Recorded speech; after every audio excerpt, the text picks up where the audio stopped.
What's up, y'all? Welcome to the Undrunken Podcast. I'm your host, Courtney, and we get together weekly whether I'm interviewing friends or just sharing thoughts around alcohol-free living for anyone who is sober curious, or just plain had enough. New episodes drop every Monday, so hit that follow button and tell a friend so we can get undrunken together.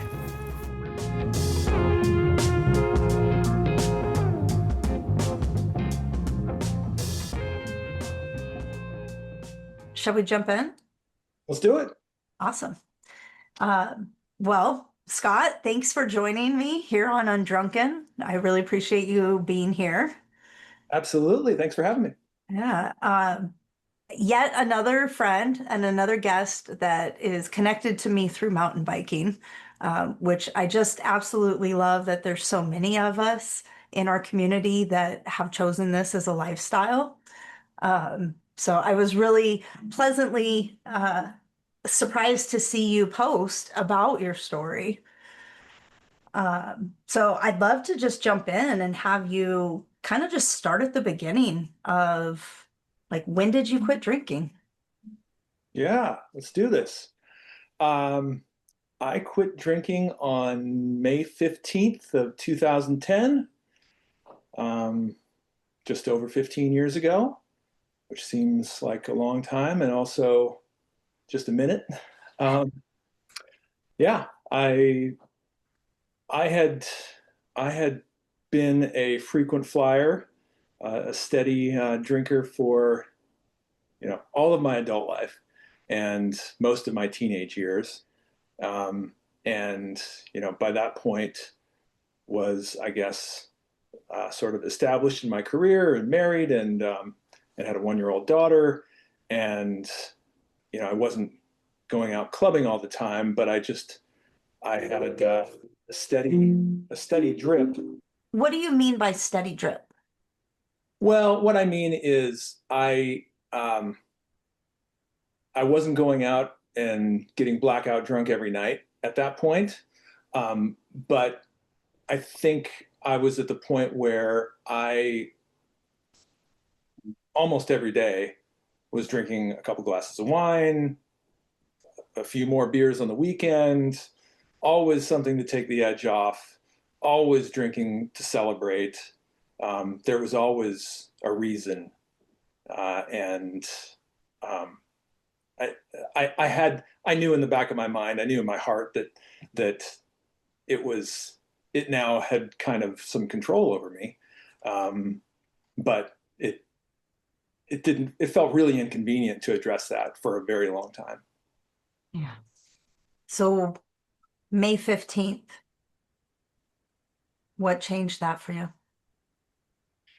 Well, I had my wife and daughter, who was 1 year old at the time. They were out of town. I went and rode my bike, and afterwards stopped and had a couple beers, and then I think stopped and grabbed a 6-pack on the way home, and had too many drinks, first with friends and then by myself, which is kind of sad. Um, the next morning, I woke up just feeling like shit, and for whatever reason that day, I felt like I was ashamed that I had let this get the better of me, and I had ignored the signs for so long. Because at that point, it was clear this was not a celebration. This was not, no one was graduating. It was a random Saturday, and I could have had, if I were someone else, I could have had 2 beers after riding my bike, gone home, and been done with it.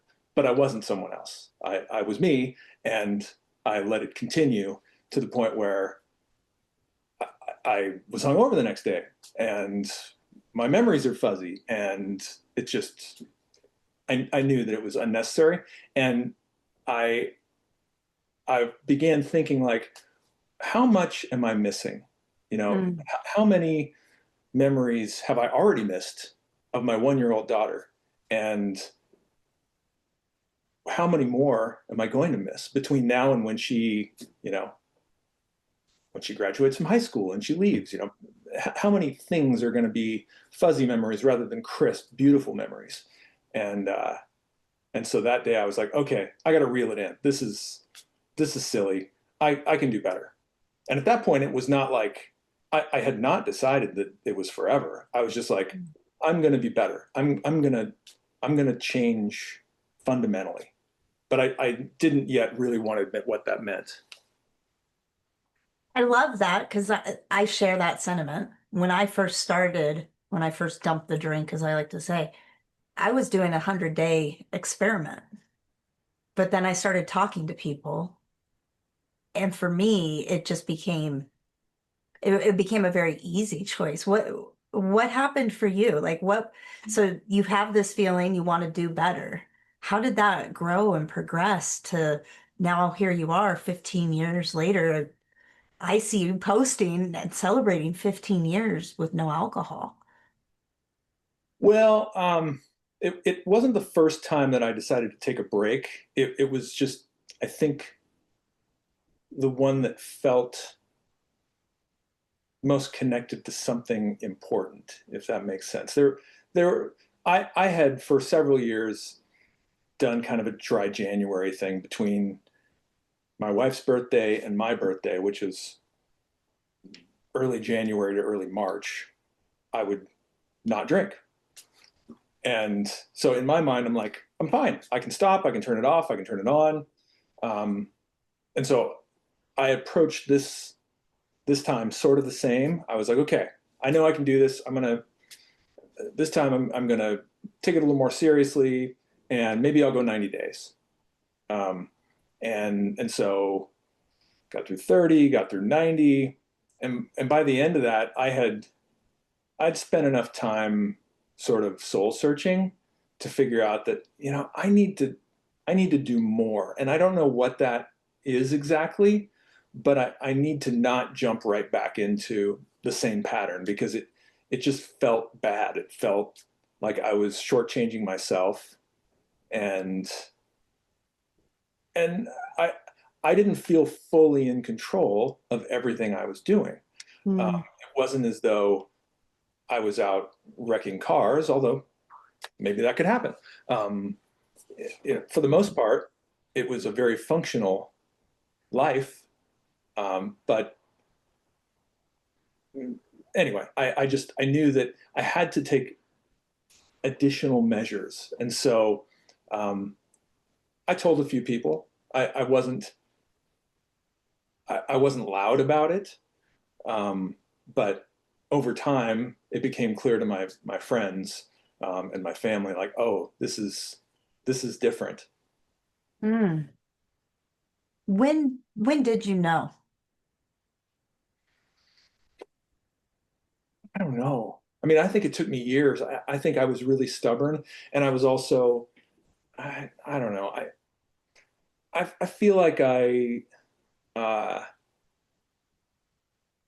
I feel like I felt entitled in some way. I'm like, well, everyone else is having fun. Why do I have to stop having fun? I'll have my fun again. I'm gonna figure this out, and I'll be back. And and so I think really I gave myself an out almost for years. I mean, Mm. I don't know how many years, to tell you the truth. And this post that you've been referring to was sort of the first time I'd ever said in kind of a public way, like, I don't drink and I don't plan to drink. I don't like labels. I don't like I don't like proclaiming big things and then because labels mean different things to different people, and sometimes saying something like I'm sober to someone, that can it means different things to different people. So I think it took me at least 3 years to really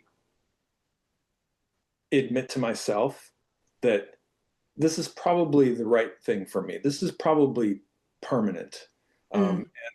I I don't need nor do I want to go back to the way things were before. I mean, there were things that I really enjoyed about the social part of drinking and sort of the celebrations, and there's kind of like ceremony to it all. And my wife and I really enjoyed having people over for wine dinners and going to Sonoma once in a while or whatever. Um, but it became clear to me that it was not worth everything else and really my soul to have that kind of fun anymore. Well, and you mentioned the ceremony of it all, and that was a big part for me too. How did you handle that? Like, what happened to those wine dinners and those trips to Sonoma and those moments of celebration? What do you drink to celebrate? Boy, um, I can't say that there's been a one-to-one like replacement of that of all those things. Life is different, and I think that for a while I sort of isolated. I mean, one thing that I did right away was I bought a new bike. I bought the nicest bike I'd ever had from a guy named Kurt Fikroyd, who was the Trek rep at the time. Um, Gave me a great deal. I I was really excited about this bike, and I told myself, if you screw this up, you can't have this bike. So don't screw it up. And so I rode my bike a lot. That was sort of, and there were a few people that I would ride with. Although to tell you the truth, a lot of the people that I rode with before also like to drink beer, um, and so riding was different. But the riding itself was always has been a steady sort of. Uh, it's been a place and a way for me to find peace Yeah. always. And so that's been kind of like the through line, one of the through lines. And also, you know, I was at the stage of my life where I had a toddler, and then my son was born, who came 2 years later. And so I was in a stage of life where our social life was changing anyway. And Yeah. it was not, it was probably a good time for me to shift gears. And, you know, I went to a lot of like baby birthday parties and bounce houses and things like that. And that was fine. You know, I think maybe the trickiest part was trying to figure out how my wife and I would continue to have fun together and have fun with our friends. And I know she was, or I believe she was trying to make it as easy as possible on me and not create distractions when I was Hmm. trying to make a pretty significant life change. And at the same time, I didn't want to ask her to give up social scenes and activities that she enjoyed. So she partakes and but just not with you. Yeah, I mean, she is. I mean, we both would think of her as an enthusiast. She likes the ceremony. She likes having a good glass of wine, but she'll have a glass of wine, Right. and it's just a very different thing. And so, you know, she has wine with dinner. Great. We have friends over. They have wine. Great. At this point, you know, I'm not at all phased by it. And um, you know, some people don't like things like NA beer. I do. And now that there are more choices, I feel less uh, like I'm giving up something because there are great choices like Athletic. Oh, that's seasonal right now. What is it? The right pursuit. Hmm. Is It's that like a the ESB? shanty almost. I think I've tried it. It's very lemony. Oh, well, then I haven't. Oh, it's so good. Okay. I guess I'll They try. they have it at South Fork. Okay. So Nice. I tried it and was like, oh my gosh, and immediately went and bought a six pack of it. I just get the monthly shipments and they send me, they automatically send me a couple different varieties. Yeah.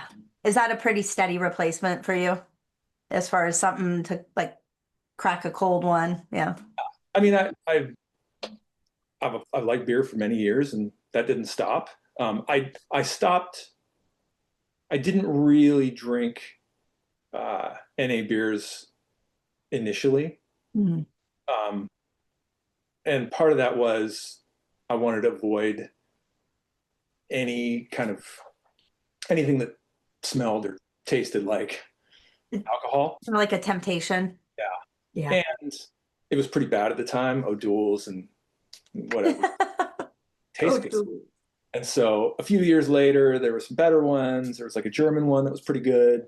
And then when Athletic came out with IPAs, it was like, oh, this is actually something I like. And so I know that doesn't work for everyone, but it's great for me. I have one, and it's like it's not like I want to drink 5 NA beers. I want to have one cold IPA. It's just something about it. Yeah, for sure. Um, what were some of the challenges, I guess, in the beginning? I mean, you kind of touched on it took you even a few years for it to really resonate as this was a lifestyle change for you. But like, what were some of the challenges? Boy, I guess at a high level, I didn't really recognize before I stopped drinking that alcohol is everywhere. And I mean, it's kind of obvious when you think about it, but if you haven't, if you've been drinking for a long time and haven't thought about it, you don't realize how many ways it's marketed to you, sold to you, just woven into everything we do. Um, Whether you're watching TV or at a ball game or on an airplane or at a business dinner. Um, and so, that constant reminder was annoying, and also trying to I had unknowingly leveraged alcohol for years just to calm my nerves, to get up the confidence to do whatever, in many settings. I mean, I for a long time I would entertain people for work, whether those are business dinners or you're taking them to a concert or a ball game or whatever, and 100% of the time we were drinking, and um, I think I leaned on that, and when I no longer had that tool at my disposal, I felt exposed. I felt like, oh, they're going to see who I really am, and maybe they won't like it. Um, and so, it really it made me think a lot more about who am I, and what do I really who do I want to be out in the world. Wow. So What are some of the unexpected joys besides no hangovers? yeah. Oh, well, having a better memory is good. Um, yeah, I think that, well, I know that I'm healthier on a bunch of different measures than I was, and if I had continued um, at the same rate, I my body would have aged, my mind would have aged much faster. I think I also uh, it's allowed me or encouraged me to have much more um, clear, open conversations with people in my life. My parents, my wife, my kids, my friends, and so it just feels like everything's just a little more real. Mm, I like that. Yeah, Everything's a little more real. Yeah. yeah. How Sometimes old, that's raw, but it's good. how old were you when you first had alcohol? You mentioned drinking as a teenager. Yeah. I mean, I think I probably broke into my parents' liquor cabinet when I was 11 or 12. Yeah. Yeah. And at that point, that it was purely just to get away with it, you know, Hmm. just say I did it. Uh, Yeah. but it didn't take too long to decide, oh, this is this is like a superhuman version of me. I'm I like this. I'm gonna do this every time. What what were was there any resources that like books or I mean podcasts weren't really big 15 years ago. Yeah, I mean, you talked about mountain biking, which 100%, right? Activity. yeah. Yeah. You know, I'm embarrassed to say I just sort of white knuckled in, and also um, I think white knuckling paired with denial was Mm. was my approach Yeah. for a couple of years, and then and then it became more frequent conversations, and then eventually therapy, which I think I had just discounted as something that crazy people do. Why would I need to do that? Yeah. But years later, I realized that, oh, this is actually really useful for me. Yeah. I love the description of, you go see a massage therapist for your body and a mental health therapist to massage your brain. I like that. Yeah. Have you had anybody come to you knowing that you don't drink as like looking for guidance? Yeah. Yeah. How'd that feel? Um, I mean, I always want to help. I never want to preach, and there's just it feels like a fine line. It's like if someone asks me if they want my help, absolutely. I have I haven't been in your shoes, but I've experienced something similar to what you're going through, and I'm happy to share what I've learned. Maybe you can avoid some of the mistakes, or maybe something I did will help. I also I don't want to come off as though I have all the answers, and um, so I approach it just with curiosity, and I've had several people approach me, even in the last couple of weeks. Um, I've had people Since you posted that? Yeah. saying, you know, things have gotten pretty bad since we last spoke, um, and so you know, I and I'm glad I'm glad that they reached out, and I'm now trying to figure out how aggressive do I get about helping, because once someone's told me, it's on my mind, and I'm like, if I ignore it, even if they don't follow up with me, if if I don't find a way to check on them and make sure they're okay, I feel almost responsible. Does that make Mm. Yeah.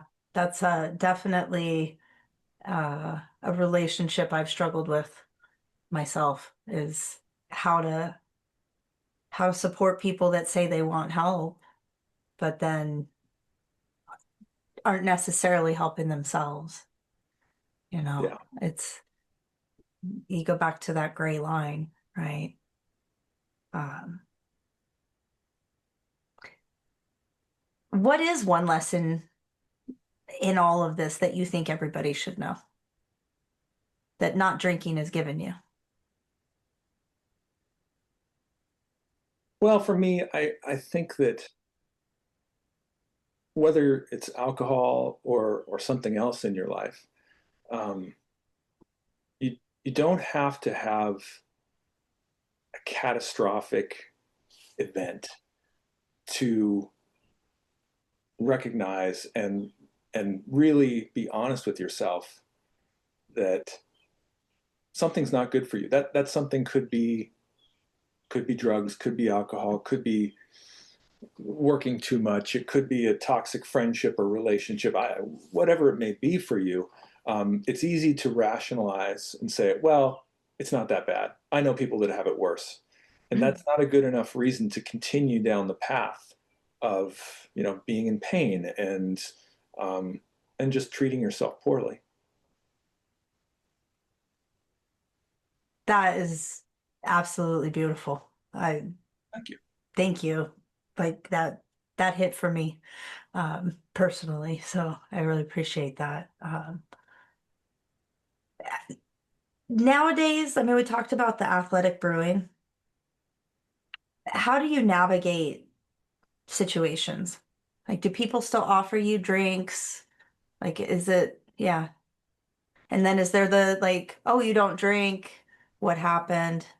You know, um, what I really like is over the past, I would say 5 years, it's really changed. And there are more and more people um, that are choosing not to drink. I think younger generations are, I don't know what the reason is, whether it's they understand the science or they're just like, they don't want to be marketed to and they understand they're just being sold this expensive uh, lifestyle that kills your health, or something else. I don't know, but there are more young people that are choosing not to drink and they're out in the world having fun without getting wasted, which makes it easier Yeah. uh, for folks like us to go have fun and not be looked as like the odd person out.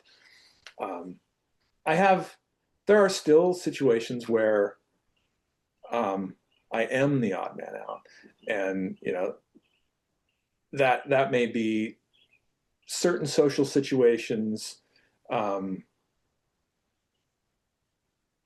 certain music events. I feel like everyone's Mm, drinking. Sometimes you go to an auction or something like that, and everyone's drinking, and it's sort of they're, it's not that they're having a glass of wine; it's that everyone is like taking it to a different level. that palpable shift that Yeah, you feel. Hmm. and then maybe it's just more annoying to me than anything because I listen to people saying things that I'm like, you wouldn't say that normally. You wouldn't like the sober version of you would not like that you just said that, and so it just gets annoying. Um, there are also business situations that I've been in where um, culturally, it alcohol is Mm, part of the deal. Japan, I've been to Japan a couple times, and the between a little bit of a language barrier and a cultural barrier, it just doesn't compute that I'm saying no to the expensive sake that they bought the table. right. Yeah. That's really interesting. I have not heard that before, but that I was in importing a long time ago, and I can remember that being a very big part of transactions, like at the seafood show. People from Japan, Taiwan, whatever, that was part of it. Yeah. I hadn't thought of that. I mean, how did you handle that? Do you have to just keep saying no and Smile a lot and say thank you, and eventually they stop. Um, it's been several years now, so it's not something I have to deal with or haven't been faced with recently. But who knows? Could come up again. But yeah. I'll laugh it off. Um, we talked about the lesson, and I loved what you shared. What is something that you say to somebody who is curious about not drinking, right? Like, so if we'll just say someone's listening to this right now, and they're just curious and they're resonating with you because they don't really have a problem. They're just curious. What do you say to them? What do you think they need to hear? Well, I guess I'm going to talk out of both sides of my mouth. I would say, on one hand, everybody's different, and so I, I don't know. I don't know what's going on inside your body and your mind, and I can't tell you whether you need to take a drastic step or you just need to evaluate. But I will say, if you think you have an issue, you probably do. And so be willing to take a hard look and know that uh, alcohol has a funny way of helping our brains rationalize and make excuses. And so um, when you have that nagging feeling that something's not quite right, you really have to dig in right then and take responsibility for it, um, and be willing to have uncomfortable conversations, even if those conversations are just with yourself. Uh, Mm. because the more time you let go by between that feeling happening and the next time it happens, the more likely it is that your brain plays tricks on you. Mm. The alcohol helps you decide, you know what, it's not that bad. And really, I was just over drinking because I was stressed because of this. I've got this big project due at work, or I've got a wedding coming up, or I've got this or that. And so that's really what drove me to drink more. I'm not really, that's not my normal habit. Yeah. Uh, and and I think that, I mean, I went through that many times where it was easy to make excuses for myself. And maybe some of them were true, but mostly they were bullshit.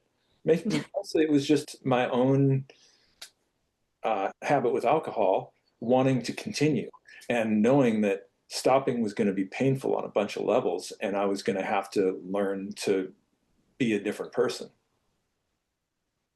Yeah. It's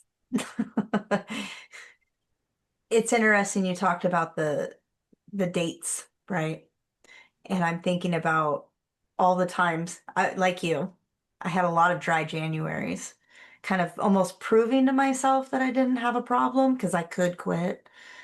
And but then I think about like it was like February 1st, man, I was going out all out. Like, yeah, bring me the drinks, right? And I just hindsight, like, huh. Yeah, yeah. You mentioned something that I want to come back to about not really identifying with the word sober or the heaviness of the word and how it can have different meanings to everyone. And that's part of why undrunken, right?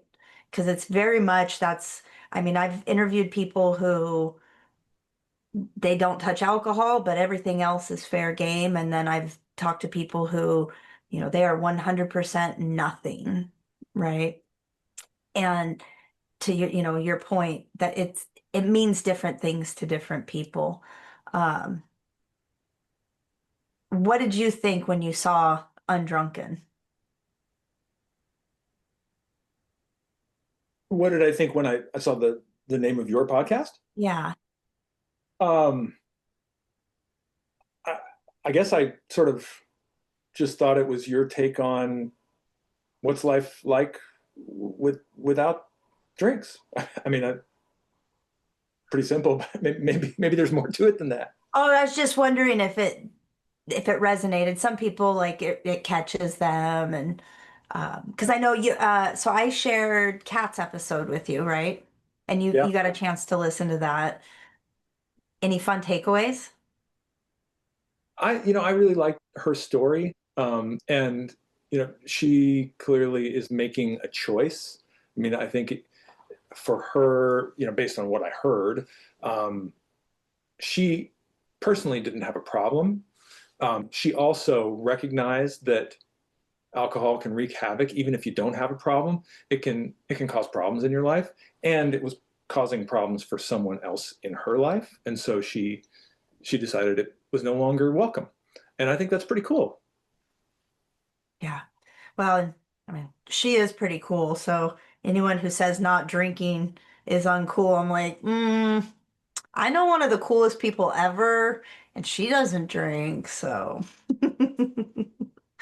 did you worry about that or get that feeling when you first quit drinking? Like, it was uncool? Um, I don't know if that's exactly what I experienced. I did worry that there were people that I would no longer connect with, Mm. and I was right. Yeah. And that's okay. There are new people that I connect with probably on a deeper level, and maybe a slightly smaller group.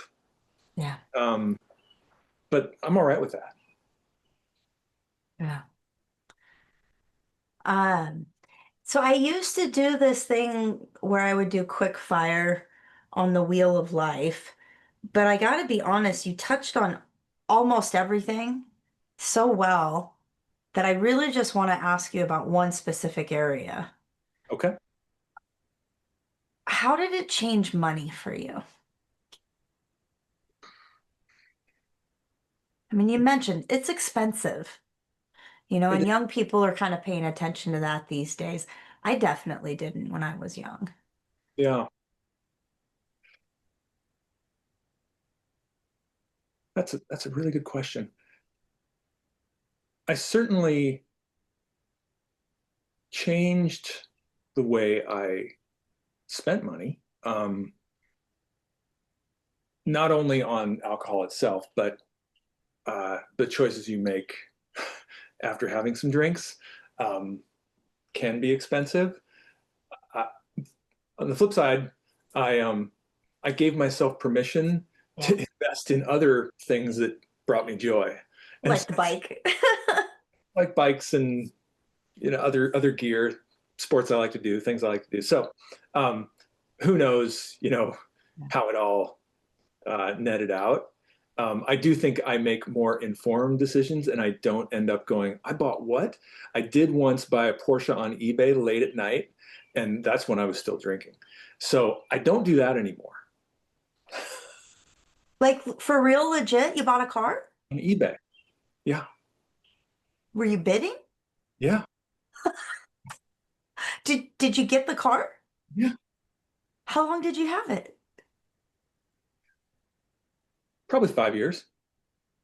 Was it a good deal at least? It was a pretty good deal. I mean, Okay. it had some challenges, but yeah, yeah. I think that at this point I would be more measured about how I searched for that kind of vehicle. But Oh, that is awesome. Huh. Is that the worst thing that happened? Or the most heavy consequence of your drinking? probably, well, I mean, that I wouldn't even say that was the worst. Although not discussing it with my wife beforehand, that probably is one of the worst. Yeah, I mean, Honey, I bought a Porsche. I feel super fortunate that I didn't I I didn't screw anything up that I couldn't put back together. Yeah. Um, but I could feel it in my heart that it could, Mm. whether that was you know getting behind the wheel after too many drinks, or making bad choices in my relationship, or saying something hurtful to someone, um, because I don't have a filter, or I'm just you know I, I'm I feel fortunate that I somehow got out of it Yeah. without killing myself, alienating too many people. Um, I'm sure there were a few along the way, but most of the good ones stuck around, I think. That's awesome.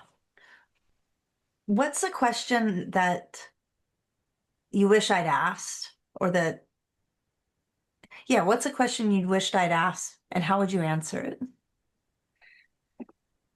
Mm,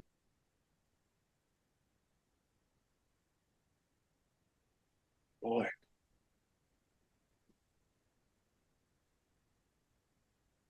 I don't know. Your questions are great.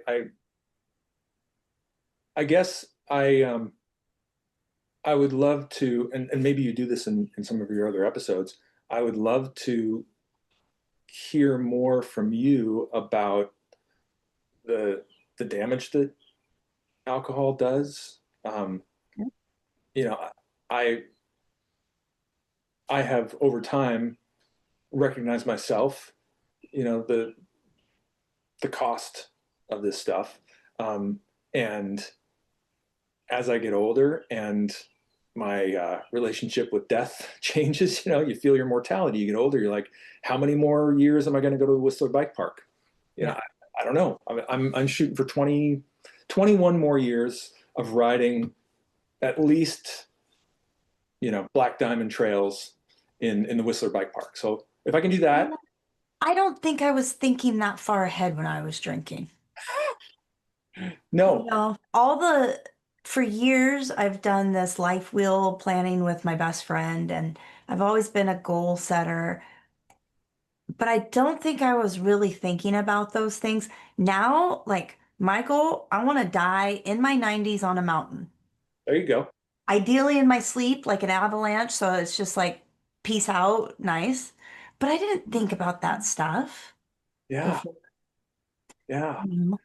I mean, when I talk to people about this and they're thinking about their own relationship with alcohol or they're concerned about someone else. I mean, part of what I want to make sure that people understand is this is not a moral thing. I'm not passing judgment on you. I want you to enjoy your life the way you want to enjoy it. And if you're not getting in my way and I'm not getting in yours, we're good. But if if you want to know the truth, you are paying to kill yourself. You are paying to take years off your life and you're paying to erase your memory. And so just, you got to be good with that. There's a lot, as I mentioned, I've done over 50 episodes, most of them interviews. Um, for me, I started talking to people and interviewing people pretty quickly when I decided to take, again, originally it was just going to be 100 days. As I started talking to those people and they'd recommend podcasts or books, and I started rabbit holing on all this information that I was being given, it didn't take very long for me to connect those dots and go, I cannot, in good conscience, put the same thing inside my body that they use to disinfect medical equipment. It's the exact same. Right. Alcohol was labeled as a carcinogen in the 80s, directly linked to cancer. I can't knowing that, I can't put that in my body. And it was learning those things and finding out too that I wasn't alone. I thought it was really odd, my experience, which is a lot like yours. I take my breaks, so I didn't think I was an alcoholic, right? Which is, if you have a problem with alcohol, you're an alcoholic. Another word I never really identified with because it didn't control my life. I wasn't getting in trouble. Like maybe I had a couple nights where I drank too much and got in an argument with somebody, but for the most part, relatively unscathed, And again, I think that that's some weird societal programming because if you don't eat mayonnaise, I don't know who said this, but this is the best example. If you don't eat mayonnaise, nobody questions it. The minute you say you don't drink, they're like, oh, what happened? Why? What's going on? Did you get in trouble? Are you in AA? How long's it been? Are you ever going to drink again? And it's just like this, like, pretty personal thing that all of a sudden people feel like they have permission. I think at the root of that is they're curious. It's that gut feeling that you were talking about, that feeling in your heart, right? When people feel judged, of course, I apologize. That's never my intention. But I think part of it is this self-judgment, Yeah. right? I love what you talked about. Again, this goes back to I started the podcast to document my journey and really share stories and ended up finding a resource I needed, right? Shame. There is so many people who have shared that feeling, just feeling ashamed, waking up and going, oh shit, what, how did I get here? Or who did or even if it's so inconsequential, seemingly, I ate a whole pizza by myself, right? A decision you wouldn't make if Right. alcohol hadn't been driving it, you know? And I don't say that to destigmatize it. I say it because that voice, that nagging gut, heart-wrenching feeling is there. You know, something else I've learned through this journey is we we do have a second brain. Our stomach has just as many neurons in it as our brains do. Hmm. So when you talked about like alcohol has this thing that affects your brain, really that trusting of your gut, right? Follow your gut, it's legit. But if you're putting alcohol or sanitizing that, what are you doing to those neurons, to those gut feelings? Yeah. Uh, so those are just some verbal vomit of some of the stuff that I've learned that is top of mind for me. And I talked about this for about half dozen episodes, and I haven't for like over a year. So I'm gonna say it. Never understood wine and yoga night. Don't get it, saw the sign, still puzzled to this day. Like those are two things that I just don't, that's it. No, that's one sport that I never thought, oh, you know what would be good right now? A glass of wine. No, never. I'm not into yoga enough to really know. I'm sort of vacation yoga guy, but it does seem like there's a niche there that you could market to. There's some zip codes that I think a place like that might be popular, but it was a very perplexing thing. Very similar to what you shared. You know, when I chose to remove alcohol from my life, I noticed it everywhere. And then it was like, we're not even aware of it. Every TV show, right? And I actually I can't speak to this now. I don't even own a TV anymore. Um, have a rough day? Here, have a drink, Bad case, good day, let's have a drink, right? Meet you at the bar. Oh, and even the kids shows, right? You've got these high school shows centered around these kids drinking. And I'm like, this is programming at its finest. We're normalizing something that really is like, it's not normal for your social life to center around drinking when you're 15 years old. Right. Like, there's a reason there's an age for that, right? And that's because maybe at one point in our lives, a 15-year-old was a grown human doing a grown human's day. But at this point in society, at 15, like, you can't even get a job most places. Like, this We is, know so much about the impacts that we can steer kids away from this, and if they put off trying yeah. alcohol until just a little later, um, they can avoid some of the pitfalls.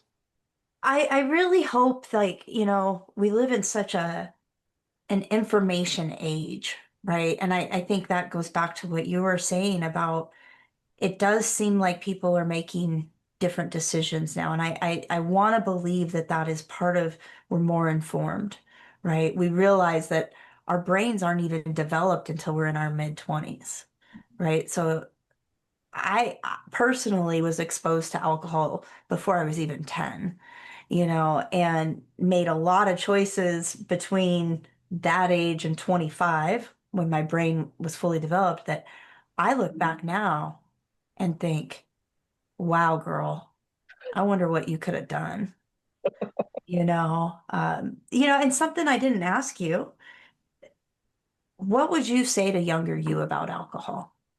Knowing you and all of your quirks, because I know me, I was stubborn, right? And I would say this is going to slow you down. it's gonna feel like uh,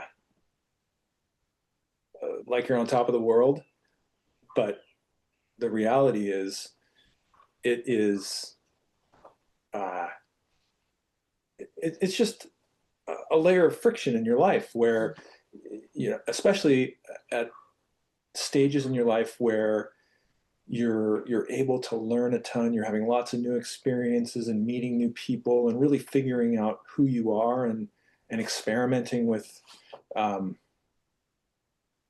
with how you dress and the sports you play and the people you hang out with and all those things.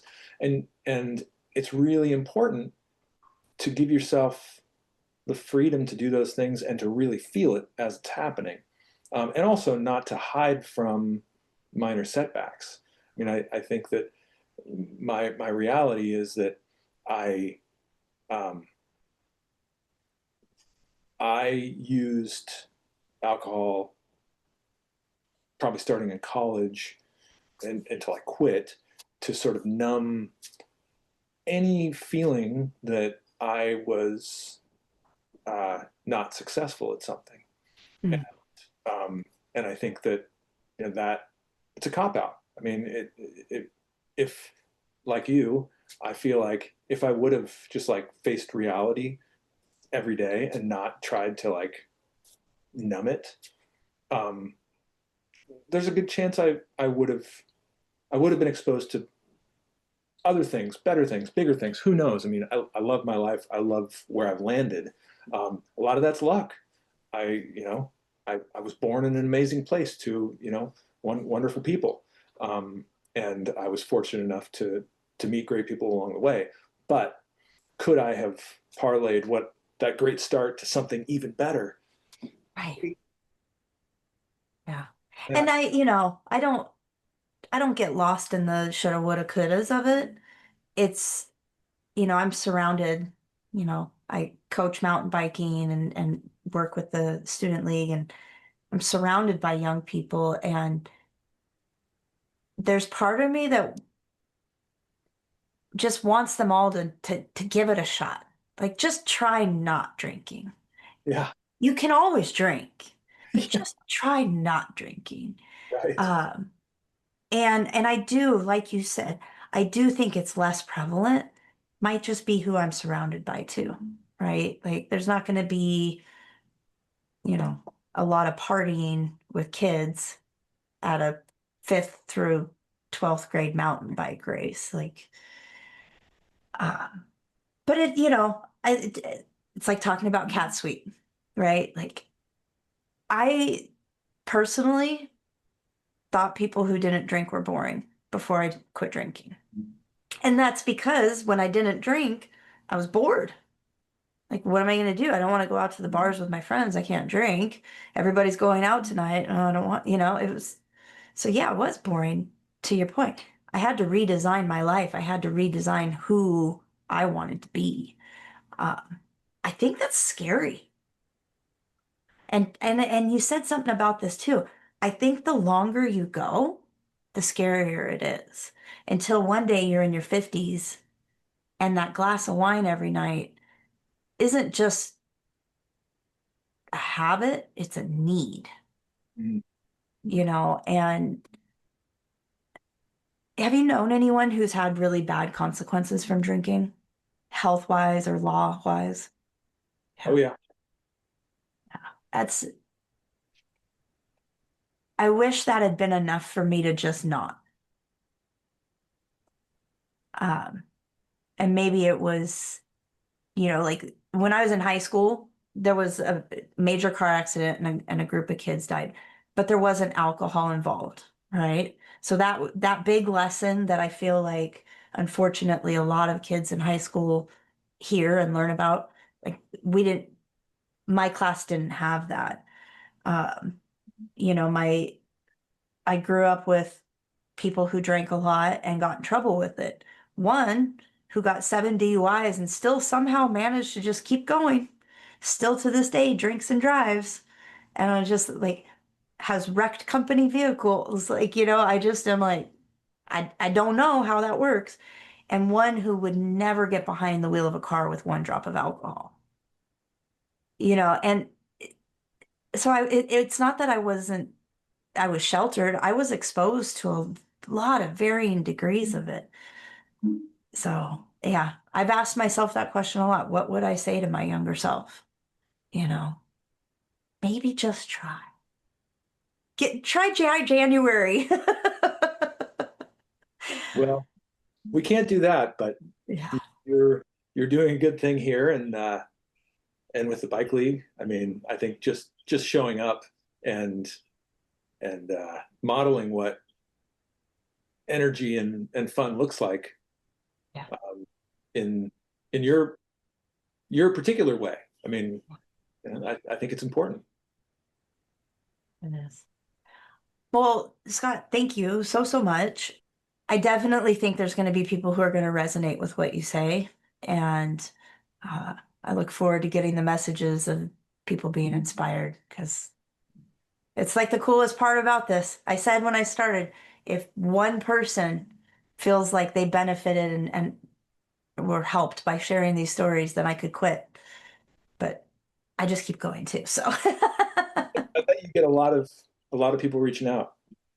it's been really great. It's kind of like the ripple effect, right? And part of it was I didn't realize how many people I knew didn't drink until I didn't drink. Partially, I think, because it's not something that people are real boisterous about unless it's part of really like part of their identity. And it was just really cool. Some of my favorite people ended up being people who hadn't drank alcohol in 5, 10, 15. I think, do you know Jim Dennison?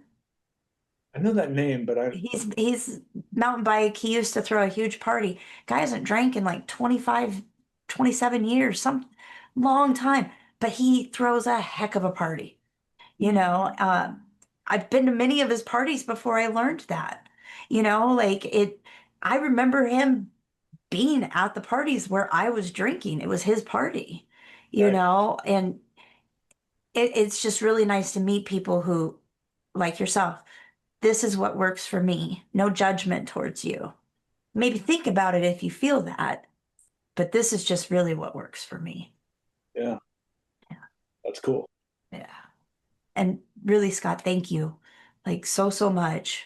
Absolutely, my It's an pleasure. honor to hold space, especially learning that this hasn't been a very public thing for you. It feels very special. So thank you. Thank you, and we'll see you at the races.